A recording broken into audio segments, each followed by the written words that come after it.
following podcast is being brought to you by the Defy Life Podcast Network.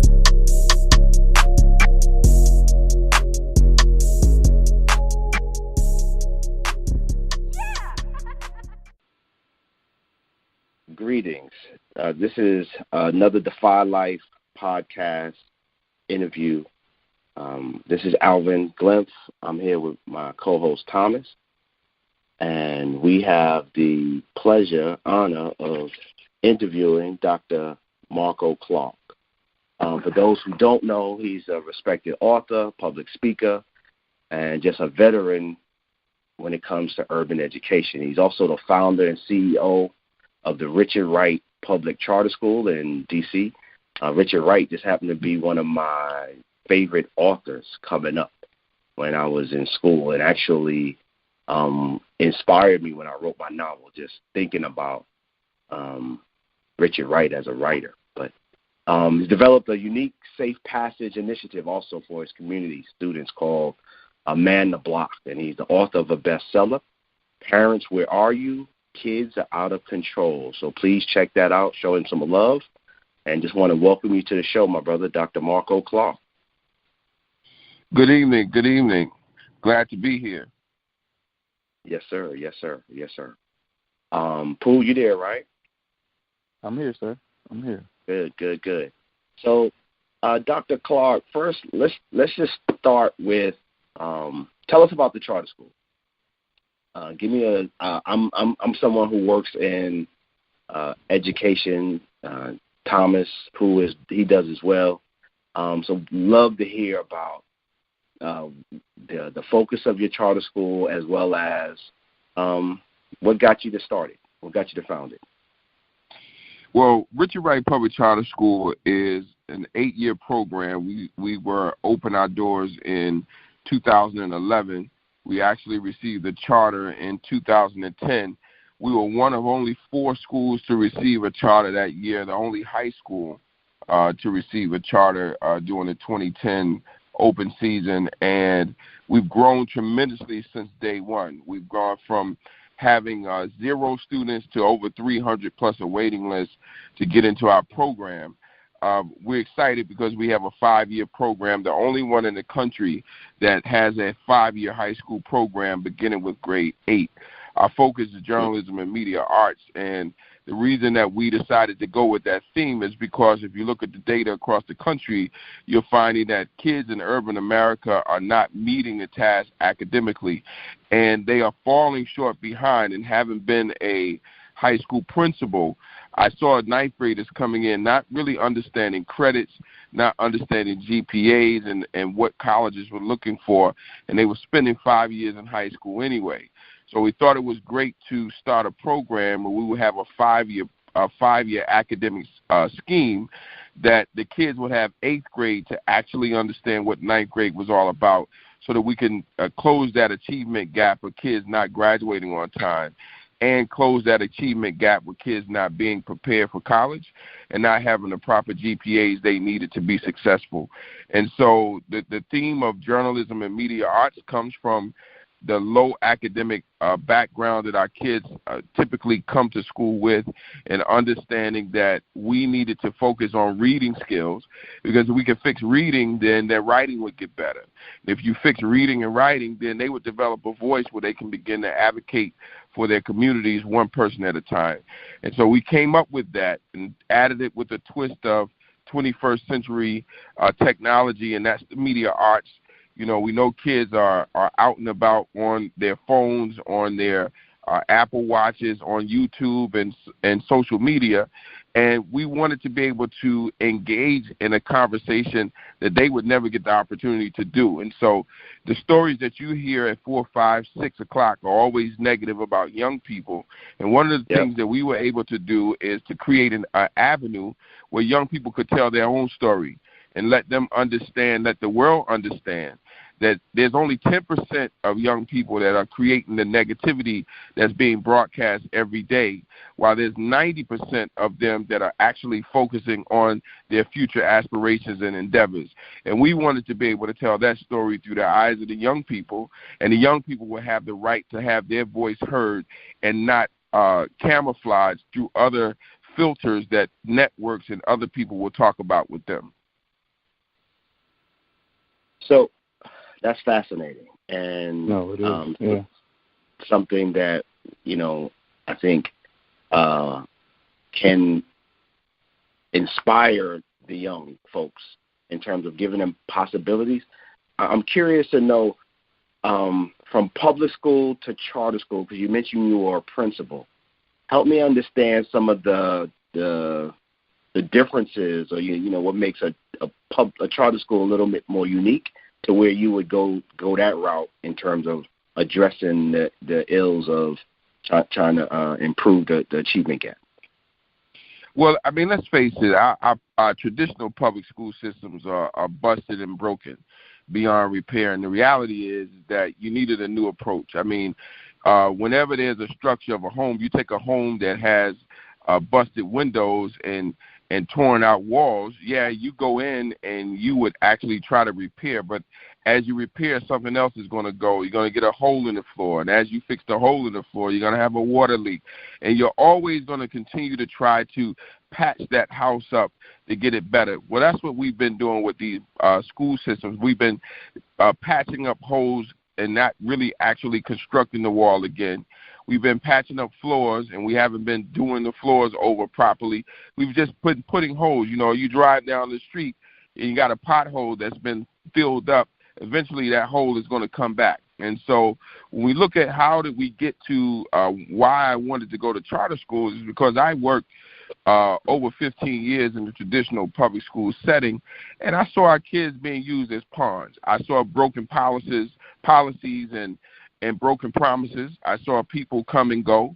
The average superintendent remained in a district 3 to 5 years. Teachers turnover is very high, and they're changing out every 2 to 5 years. There's always some new type of test, some new type of certification process for teachers, and our kids at the end of the day are getting the short end of the stick. Now, you're talking about public charter schools. You get an opportunity for kids to choose where they want to go, choose what they want to learn, and the school is held accountable, because if they don't meet the standard and meet the policies that's in place, they're shut down. And they have a short window of time. What charter schools have done is we've exchanged autonomy for more accountability. And I think that, it's showing that we've been able to have greater product and stand by our product, because you got to get the work done or you're out the door.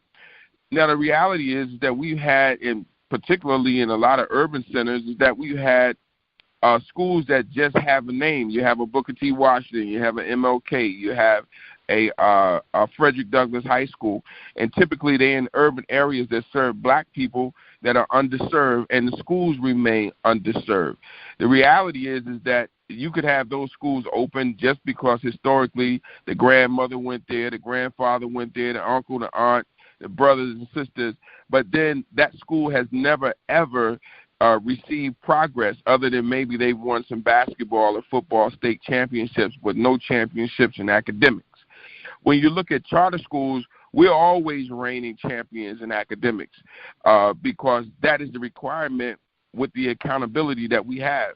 And so we also serve a more diverse group, because kids have the opportunity to choose where they want to go. And so they come to you with all kinds of problems, whether they have special needs or not, whether they are gifted or not, whether they're talented or not, whether they have a focus on academics or not, and you're required to take them from wherever they come and take them where they need to go. And if you don't do it, there's no excuses involved. They close you down. And so I'm just excited about that fact, and knowing that every dollar that's spent goes towards education and not towards turning kids into pawns for other people's pockets, that we have the opportunity to make sure that our dollars are well spent to increase academic rigor and academic opportunity. And so I believe that every school district in its own right needs to go to an individuality kind of learning process and begin to make things happen. And so that's why I chose the public charter route. Gotcha. Okay. So let me ask you this. So do you think that the charter route Is it the facet of the future? Do you think we're better geared to flock to the charter system? But I guess it's kind of like answer my own question, because I heard you say earlier that the public system is totally busted and broken. So, I think it's broken beyond repair, and the reality is that we're not going to do what's necessary. Folks aren't going to do what's necessary to restructure the foundation. And since that can't happen, then how can we continue to move forward? The reality is that can it happen? Yes. But the question is, will it happen? That's what remains.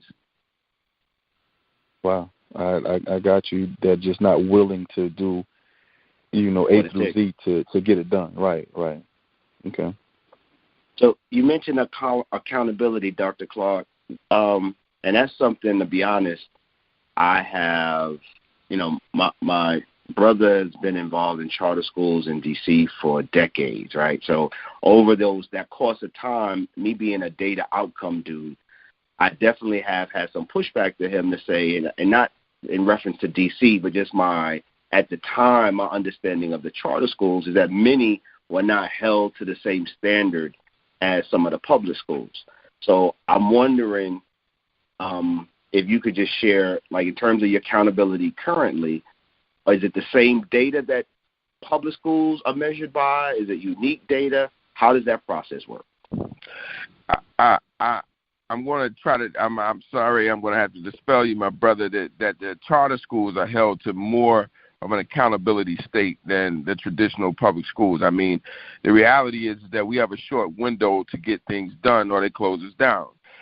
Every 5 years, there's a check whether or not you are meeting your goals, whether kids are performing. If not, they shut you down. That doesn't happen when you look at out of the 32 public high schools in the District of Columbia, and approximately 16 of those are traditional public schools. And when you have kids that high schools have been in existence for over 30, 40, 50 years, and you have not one student pass the state assessment, and they're still open, what does that say? So, I mean, when we look at data across the board, I mean, and it's fine. I believe that both can exist, just like McDonald's and Burger King. The reality is that, but let's put them both together. Let's see whose product is the better, and make sure that we're both held to the same standard. I don't care if Booker T. Washington has been in existence for 70, 80, 100 years. It doesn't matter. And that Richard Wright has only been in existence for 8 years. It doesn't matter. We should still be held to the same accountability because of the fact that we serve the same kids. And the reality is that we're trying to make sure that all of our kids are academically sound, and that's what's most important. So one more question. So when you is there, because I know in some areas, or just even some understanding with charter schools, it's supposed to inform the public school process in terms of some of the innovation and best practices that are being developed in charter schools. Does that occur at all with you and public schools, where y'all share information with the progress that's happening with you guys?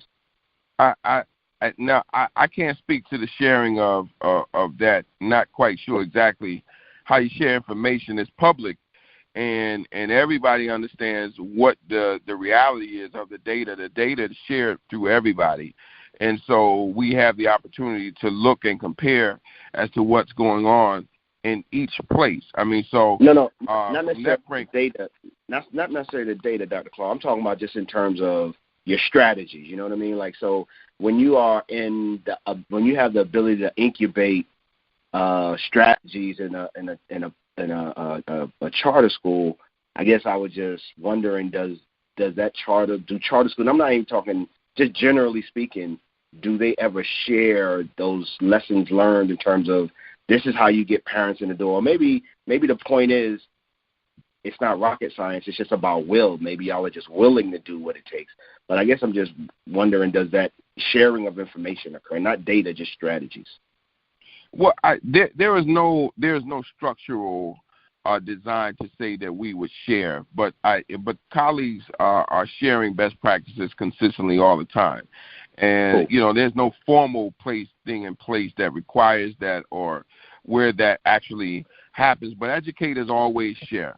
And what we believe is that any place that is good educational system where educators are great, and we understand that that this is not something that can't be copied. I mean, it's always great to copy the right cat. And so if the right cat is there to copy, then, it's nothing that's sacred when it comes down to educating our children. And so I think, that is one of those things that's there. And people tend to share best practices. There's just no formal structure that requires that and put it in place.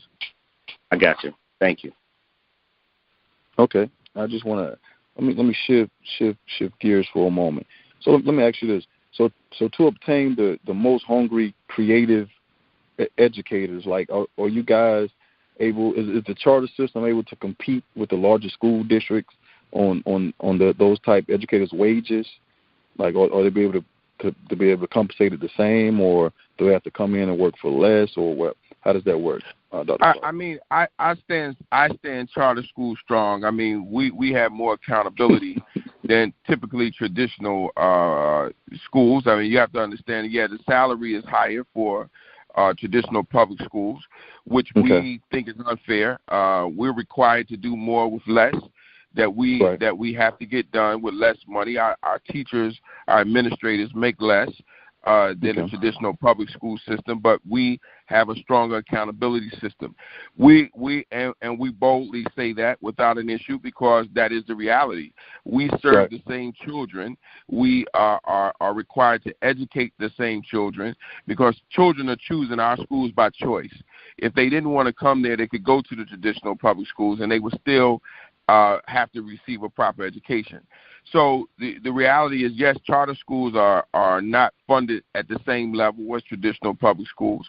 We're required to also find our buildings. My organization operates out of a commercial site. So we do not have a basketball gym. We do not have a football field. We do not have a track.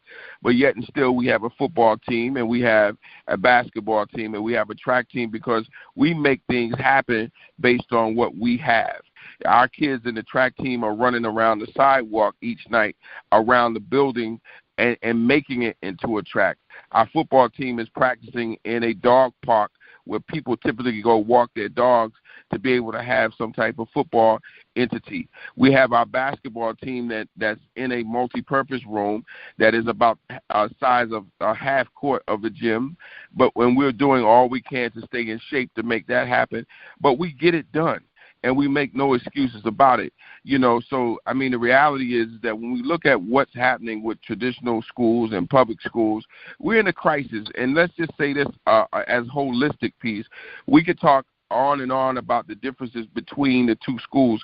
The reality is what is at stake is that our children are the ones that's being left behind.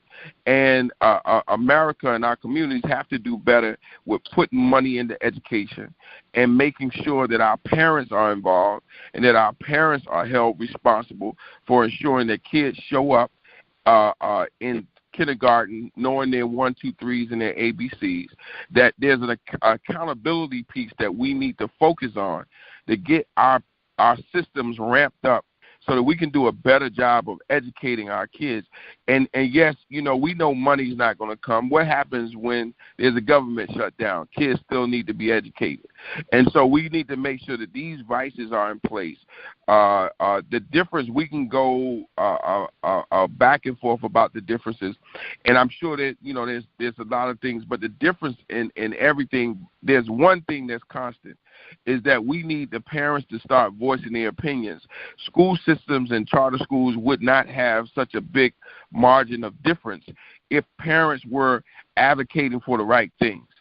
And if parents were out there making sure that their kids are educationally sound when they come to public school, whether private, charter, or traditional public schools, then we can get more money into our school districts and begin to work on those things as well. I can hear how important parenting is to you. So can you tell me help me understand the role of parents, or like what parental engagement. What's that dynamic like at your school in terms of how you engage parents, and then what role they play in their child's development? We have a high percentage rate of parent involvement, but we do it in different ways. It's not involved with just coming to a PTA. Sometimes we have parents come in and make phone calls. We have parents that we are talking to when it comes down to making different decisions. I have a board of trustees that I have parents that are involved that sit on my board of trustees to help make decisions. But as a whole, when we look at parents, and I'm not talking about just at Richard Wright, because there's not enough Richard Wrights in this country. We have parents that are just failing our kids. And so we really got to pick up a conversation around what do we do with these parents that have not properly educated their children. So when they show up to pre-K and kindergarten, they don't even know their ABCs, their 1, 2, 3s. They don't know their colors, their basic colors. Some of them don't even know their last name or their address. We're in a crisis when it comes down to that. We blame educators. We blame political people. We blame the minister. We blame the person next door. But nobody has ever blamed the parents, the ones who decided to have a child and got into an unwritten a binding contract that they would take care of that child regardless of what. They have not done their job, and nobody really wants to blame parents for the dismay and the all of the stuff that's happening within our schools. Nobody wants to blame the parents for the crime in the communities. Nobody wants to blame the parents for this epidemic of drug usage. Nobody wants to blame the parents for the fact that our illiteracy rate that we started to change between 1960 and 1990, it started to decrease, but in 1990 it started to increase. Again, nobody wants to blame those parents for not checking homework, not holding kids accountable, and really, really rewarding kids for bad behavior. That's a major conversation that we got to continue to have, because we got to push parents into a position where they have to do their job. Bruh, I'm sitting here with my mouth like wide open, and not because I don't agree with you, but because I have that's been missing. And I can't figure out why educators refuse, in my opinion, too many of them don't have that perspective where when we look at this, and no one's saying it's all parents' fault, but to me, they are the missing link in terms of this accountability. Teachers are being held accountable. Students are being held accountable.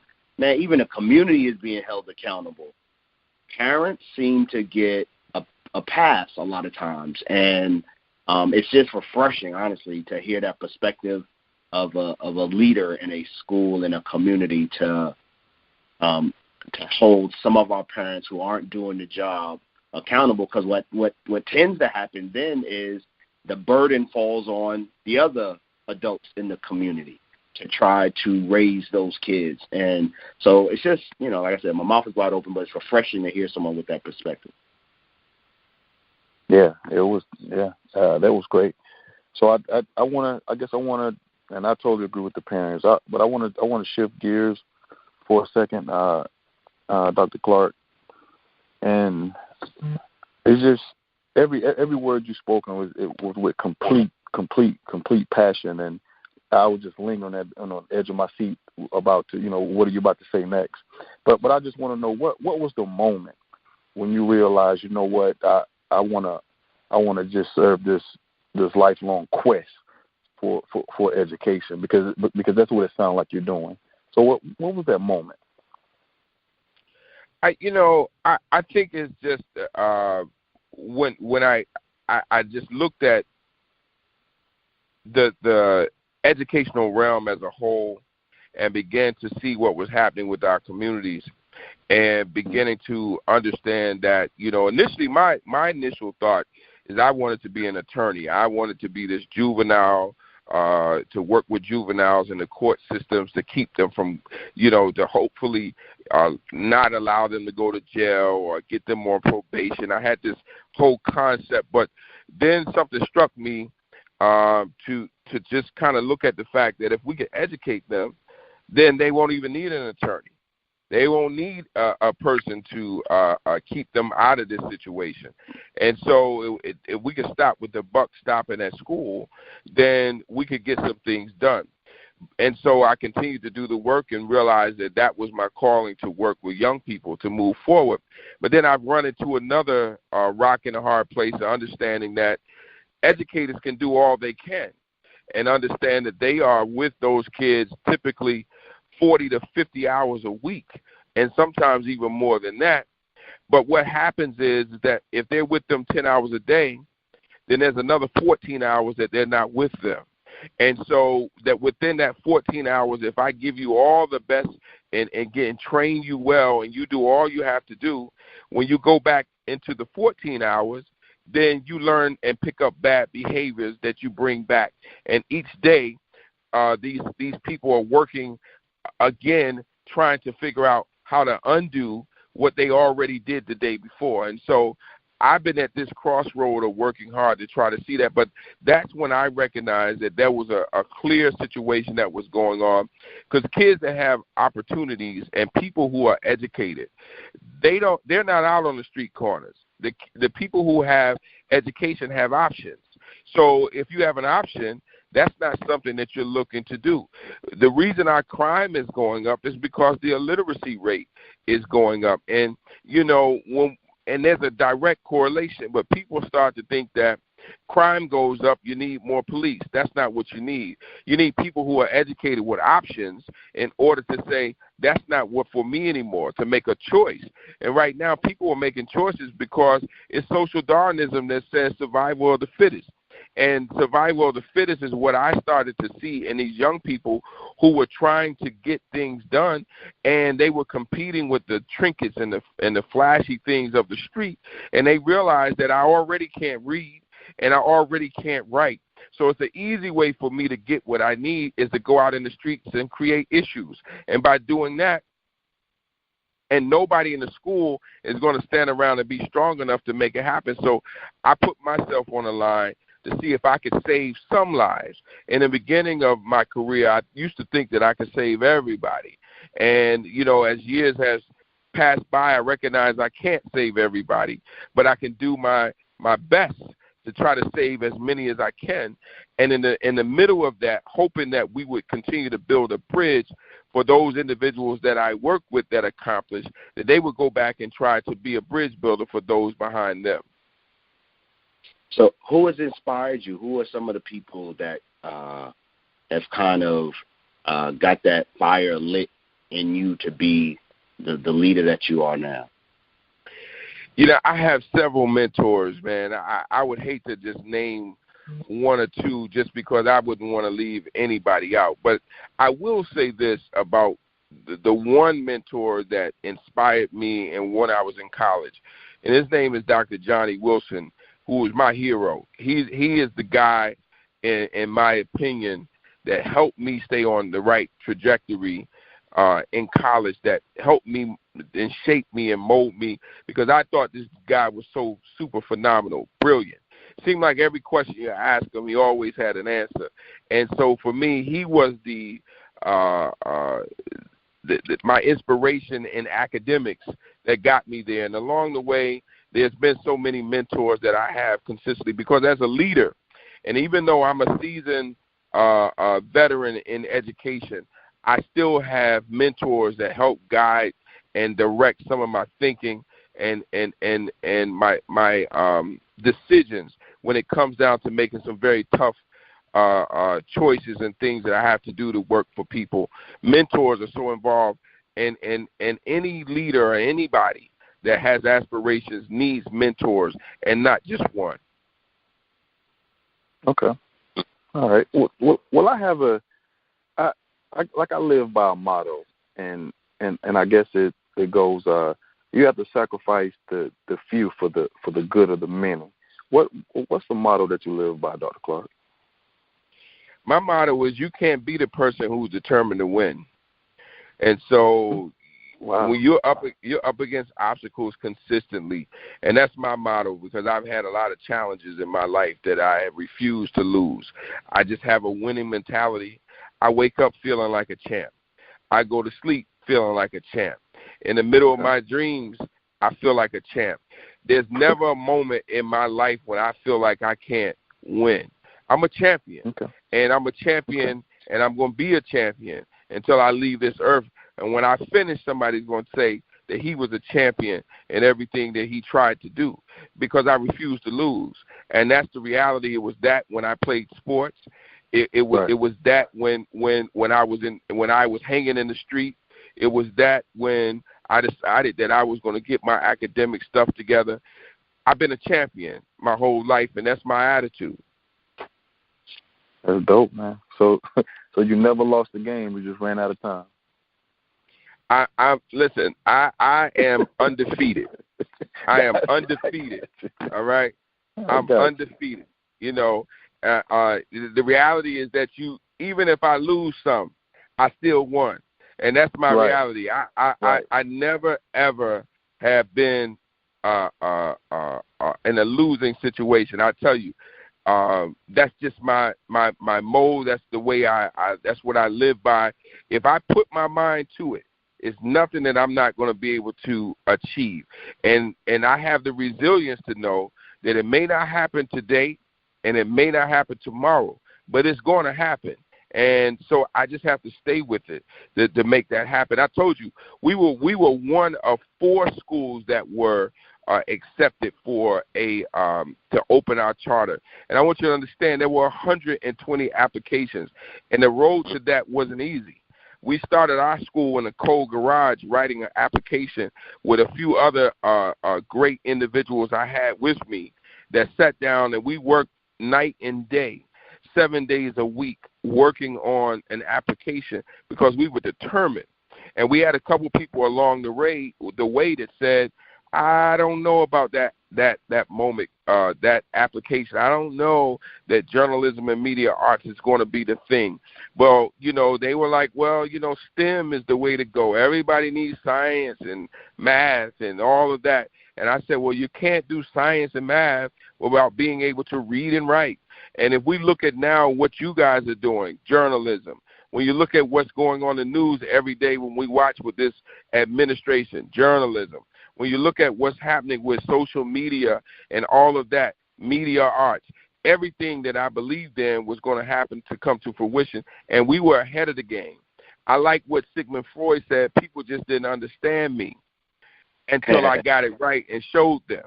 And so that's the reality that I live by, that I'm a winner. I refuse to lose. I told you I'm a champ. Oh, man, I love that. And no doubt. I mean, honestly, listening to this conversation, I'm just writing down some key words that are just resonating, like resilience, accountability, winning, college and career, champion, parenting. You know, all of these things are values and the conversations, and I'm just excited to know that these conversations are being had with our youth. Even if it's just a small pocket in D.C., I know there are pockets all over our world where they're happening. But I'm glad to have this conversation so we can lift up these conversations and leaders in situations like that so people around the world can hear some of the great things that are going on. Because what you said earlier also resonates, that so often it's 10% bad things happening and 90% of people doing it right. But what we hear so often is the 10%. So to have this opportunity to share some of the 90% is really got me feeling a lot better right now. So, Dr. Clark, again, I mean, I just applaud you for what you're doing. Tell me a little bit about the book, bro. The title itself has me like, whoa. But tell me about the book. Like, what motivated you to write it? How can people get it? Just give me a little bit about that stuff. It is a pure reflection of what educators think, what they say in the break room, what they say in the parking lot. It is a true feeling that I had about parenting and what I believe that parents should do, and it's a reflection for parents to read it. And because I'm a firm believer that some parents that are messing up don't realize that they are messing up. Some of them are really believe that they are doing it right. And so somebody had to tell the story. So, it's that kind of thing. Knock yourself on the head one time and say, wow, did I really do that?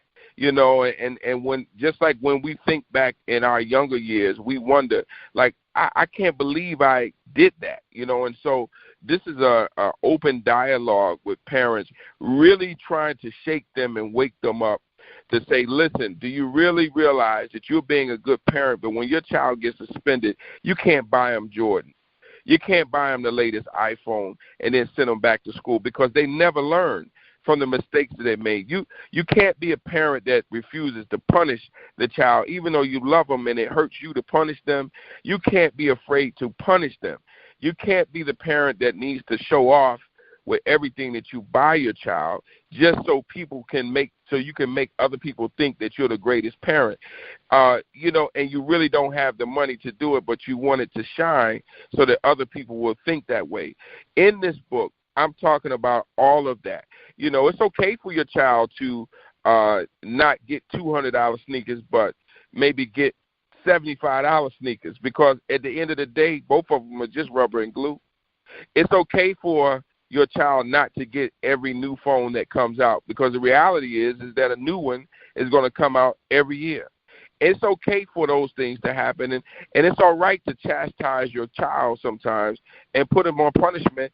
In many cases, it shows them that you love them. I didn't understand what my dad used to say, and my dad has been gone now about 5 years, but I didn't appreciate his beatings at the time, and I didn't appreciate the fact that he would say, "This hurts me more than it hurts you." I didn't understand that. All right, but the reality is that now I can look back and understand how that beating actually hurt him more, because what was being poured into me, he was hoping that I would get. And the reality is that because he had to beat me to make sure that I could understand it, it hurt him, because you don't want to do anything to your child, but sometimes it's necessary. And because of the fact that some of the lessons, it was great that I didn't have a brand new car. For my first car, it was a hoopty. And, because I learned that if I could take care of the hoopty, I could take care of the other cars that were going to come down the line. This is a reflection that I'm putting in this book that made sure that and hopefully people will understand it. Plus, parents need to really know how teachers and educators feel about their actions, because you're sending your child to a place where there's already a preconceived notion from educators who are supposed to be there to serve and teach. And if you don't know what they're already thinking when you walk in, you're feeding your child to the sharks. And you're hoping that the sharks are going to remold your child to be great. And they already have a preconceived notion. If you only knew what they were thinking, then perhaps you could change some of that, and we could get a better outcome from an educational perspective, from a respect perspective, and a global competitive student that's going to come out and be great. And again, the title of the book is Parents, Where Are You? Kids Are Out of Control. And they can find that on your website. Where would someone? On my website, they can go to Dr. Marco Clark. That's DrMarcoclark.com. They can find that book on there.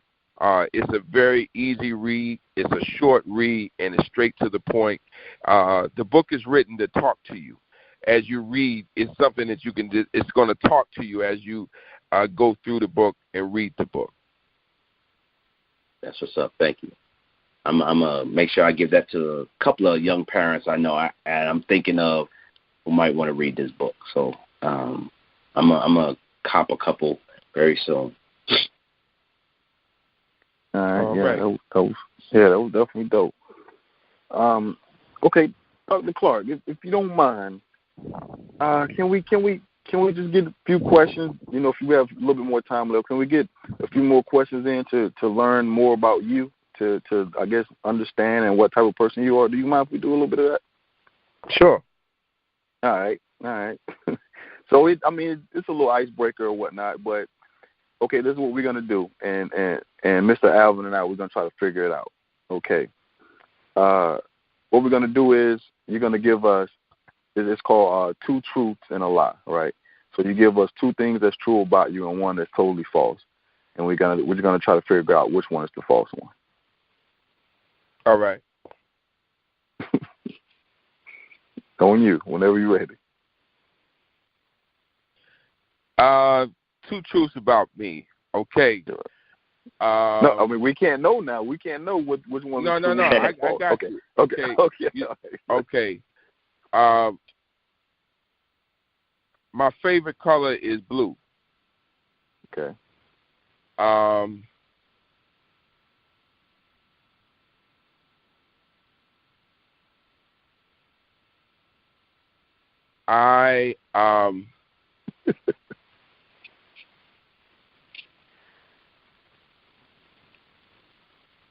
love chocolate chip cookies with pecans.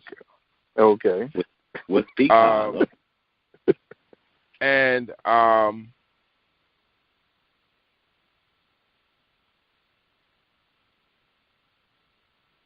he's like, what? My daughter my daughter is a black belt in martial arts. Okay. All right. I'm gonna guess that the lie is chocolate chip cookies with pecans. With pecans. Okay. You know what? I was going to say the black belt, but I'm going to go with the pecans because I don't think he likes pecans. I think he might be allergic to nuts or something. So I'm going to go with that one as well. All right. All right. Dr. Clark, yeah. Are we right or are we wrong? You guys are wrong. Those are my favorite cookies, and my daughter is a black belt in martial arts. Blue is not my favorite color. Blue is not your favorite color. It's black. That was see, I figured, and you know, I guess it's stereotypical because they said most, men's favorite colors are black and blue. So I just assumed that, you know what, it's definitely blue. So I didn't even consider that one. All right. A little bit more rundown. Okay, so it's either you pick either or. Okay, so ketchup or mustard.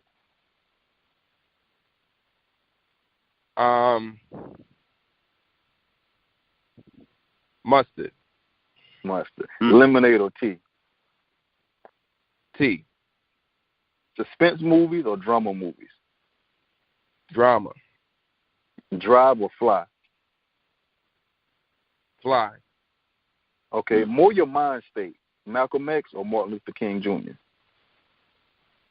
Martin Luther King Jr. Okay, better time, high school or college? College. Where'd you go to school, by the way? Hold on, wait. Where'd you go to school, by the way? Clark Atlanta University. Okay, ATL. Okay. All right. Jay-Z or Nas? Nas. Yeah. Read the book or watch the movie? That's a hard one. Watch the movie. Okay. Luther Vandross or Marvin Gaye? Marvin Gaye. FBI or CIA?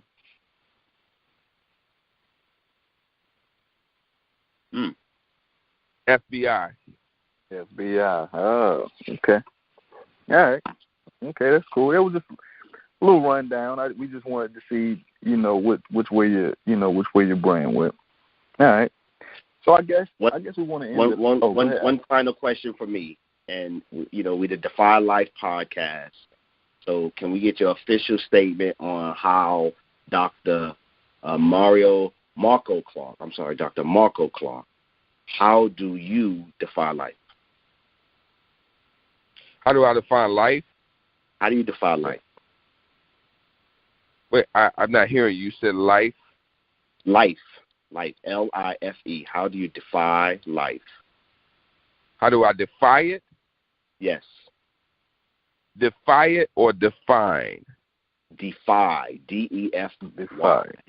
Like the norm, the stereotypical norm. Like how do you? And basically, you the way you would you were telling me about the charter schools and you guys go out, you get it done, you practice in the park. When you were saying that, I was like, that's what Defy Life is about. No matter what, getting it done. So how do you defy life? I just look at it like this. Life is a series of attempts. That's it. It's a series of attempts that you just got to keep going. That's what it is. And that's what I live by. So that's why that's the resilience there. It's a series of attempts. That's what's up. Getting it done. Because I'm telling you, man, when you were going over your athletic program and what you guys are doing, you actually painted a vivid picture, and I could see guys going out doing it, running on the curb, in the park. And I was like, wow, that's getting it done no matter what. That's what Defy Life is. Getting it done no matter what. No matter who tells you no, who tells you can't do this, what can't be done, what can be done. No matter what, you're going out getting it done. And I definitely respect that, man. Kudos to you and your program and definitely to all your future endeavors.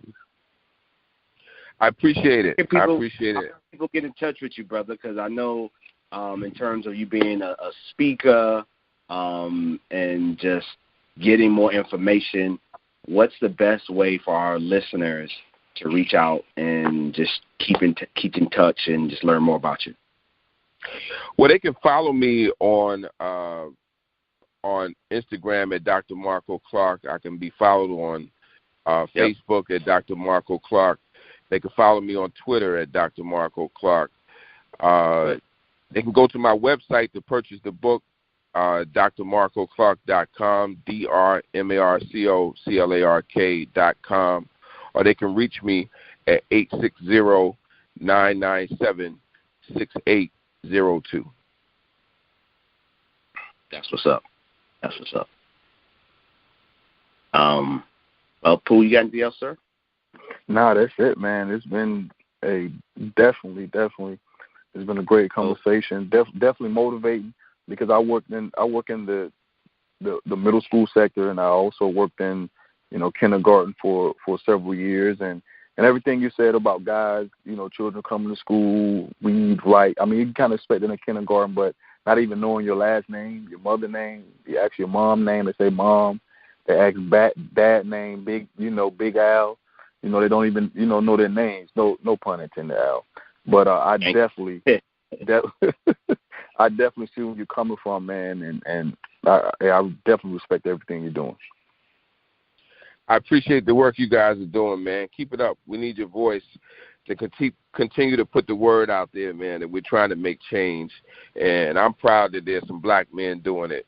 We never get enough credit, so we got to keep working. Same here, brother. Thanks, bro. And I promise you, next time I'm in D.C. during the week, I'm stopping by your school. I promise you. All right. Sounds great. Let's make it happen. All right, my brother.